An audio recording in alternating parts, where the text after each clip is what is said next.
week 8 of the fantasy football season. Here's a few wide receivers I would drop this week. The first guy, Tim Patrick of the Denver Broncos. So Tim Patrick, he's been playing good football, no doubt about it.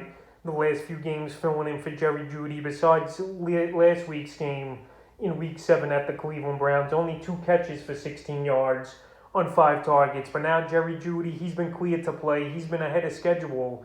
And it looks like Jeudy's going to play in Week 8 versus the Washington football team. So right here, this Bronco offense, they're getting worse as the weeks go on.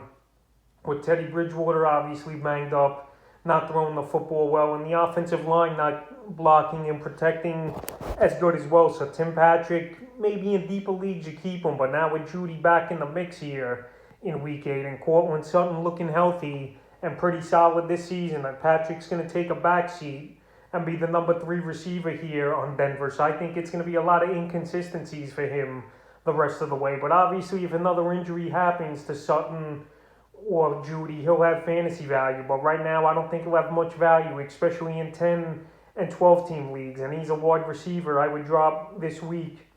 The next wide receiver is Mecole Hardman of the Kansas City Chiefs. So Hardman coming into the season, a lot of hype here, where some people thought he could be a nice number 2 wide receiver next to Tyreek Hill. And they drafted him pretty early in fantasy drafts, anywhere from the 8th to the 10th round. But it just hasn't been anything good this season, really, for Hardman. I know he had a couple good games with 10 or more fantasy points this season, but the last 2 weeks in plus matchups, Week 6 at Washington, 4 catches, 62 yards, and a fumble loss.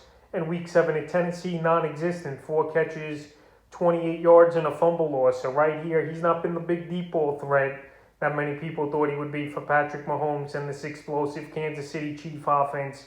And this Chief team, they're just not the same this season here. So far in the year 3 and 4, and definitely struggling on offense the last 2 out of 3 weeks here, getting blown out in those ball games as well. So Week 8, I think they'll get things going once again versus a weak New York Giant defense. But that's not saying much. And Mecole Hardman is just not doing much. And right now, he's a wide receiver I would drop in the 3rd and final wide receiver I would drop this week. It's Brandon Aiyuk of the San Francisco 49ers. So Brandon Aiyuk, I've mentioned him probably 3 or 4 times this season on the drop segment at the wide receiver position. But people went out there after the bye week and they added him in 6% of fantasy leagues. So right now, he's still owned somehow in 66% of fantasy leagues. And right here, he's not playing many snaps. Obviously, he's not getting many targets from Jimmy Garoppolo and this 49er offense. And right here, he's a non-factor for fantasy football owners. In Week 7, he had 1 target, got the 1 catch, and 6 yards in the game and 3 rushing yards. And before that, Week 4 versus Seattle, 2.5 fantasy points.